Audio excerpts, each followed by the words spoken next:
लोगों ने TRE one में बेबुनियाद या गलत तरह से अपना अपनी शिकायत दर्ज कराया है, उनको भी जैसी उनकी स्थिति थी उनको भी शो कॉज किया गया है और अब उनके ऊपर भी कार्रवाई का स्टेज आ गया। आयोग की सभी एग्जाम्स में वो डिबार होंगे 1 से लेकर 5 वर्ष तक। उनके आचरण, उनके कृत्य के अनुपात में, उनके दोष के अनुपात में ये निर्णय लिया गया। तो मुन्ना भाई के शिक्षक कर रहे हैं उन लोगों को आजीवन के लिए इसमें डिबार किया जाता है।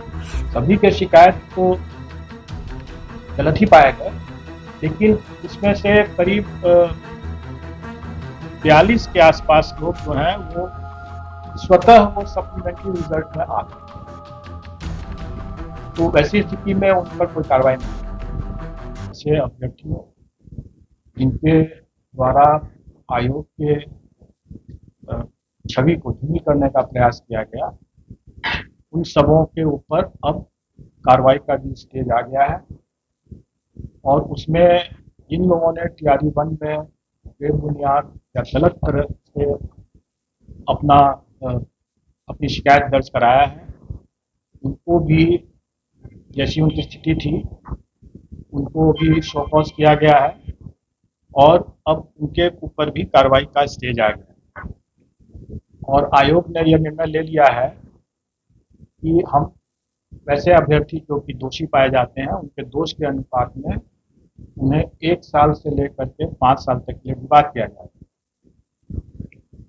और दूसरी बात कि जो एग्जाम देने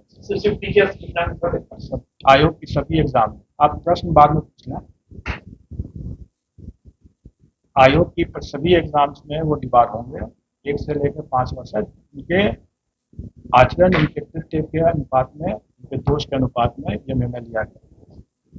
दूसरी बात कि जो लोग कदाचार करते हुए परीक्षा में पाए गए हैं, उन लोगों के वो हम लोग मुन्ना भाई के शिक्षक कर रहे हैं, उन लोगों को आजीवन के लिए इसमें डिबार किया जाता है। और भविष्य में भी जो भी टीआरई 2 की परीक्षा में भी कदाचार करते हुए पकड़े गए हैं, उसमें दोनों को, जो मुन्ना भाई को इम्पर्सनेशन जो किए हैं वो तो अभ्यर्थी शायद नहीं है, इसलिए वो उनको अगर आजीवन हम लोग अगर डिबार कर भी दें तो उनको ज़्यादा फर्क नहीं पड़ रहा है, इसलिए उनके ऊपर हम लोग कानूनी कार्रवाई भी करते ही हैं। कई कई मामले में ऐसा होता है कि पोस्टर जो होते हैं वो भी कहीं ना कहीं अभ्यर्थी रह चुके हैं या रहते हैं, तो वो आजीवन वो डिबार होंगे ही होंगे।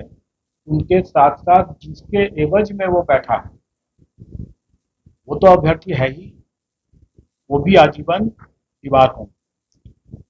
और ये चीज टीआरई 1 से भी लागू किया जाएगा और टीआरई 2 में भी इस चीज को हमको लागू करेंगे।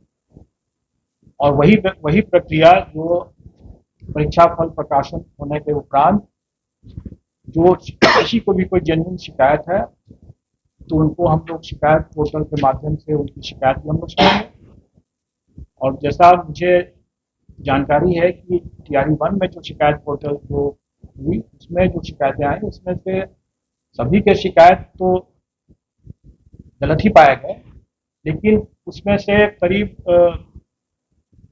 42 के आसपास लोग जो हैं वो स्वतः वो सप्लीमेंट्री रिजल्ट में आ गए। तो वैसी स्थिति में उन पर कोई कार्रवाई नहीं। मैं समझता हूँ कि वो शिकायत अगर किसी की जेन्युइन है तो उसका निराकरण भी जरूर होगा, लेकिन अगर शिकायत अगर कोई गलत करते हैं तो कार्रवाई होगी और कठोर कार्रवाई। 1 से लेकर 5 साल तक का जो भी हम लोग ने डिपार्टमेंट का निर्णय लिया हुआ है वो उसमें भी लागू होता है। तो ये इस पृष्ठभूमि के हिसाब से हमारे लिए अब टीआरई 1 में अब हमारे पास कोई और वैकेंसी नहीं आई है, कोई और मामला नहीं आया है। शायद कुछ लोग का अभी हो सकता है कि छुटा हुआ मामला, अगर शिकायत पोर्टल से अगर कोई छुटा हुआ मामला अगर होगा तो हम लोग उसको 2-3 दिन का हम लोग अवसर देंगे ताकि हम लोग उसका भी निष्पादन शीघ्र कर सकें। और इसके साथ ही टीआरई 1 की सारी कार्रवाई हमारे स्तर से कंप्लीट होती है और शिक्षा विभाग के द्वारा जो डॉक्यूमेंट वेरिफिकेशन में जो भी संदिग्ध मामले होंगे उस पर शिक्षा विभाग अपनी कार्रवाई कर भी रही है।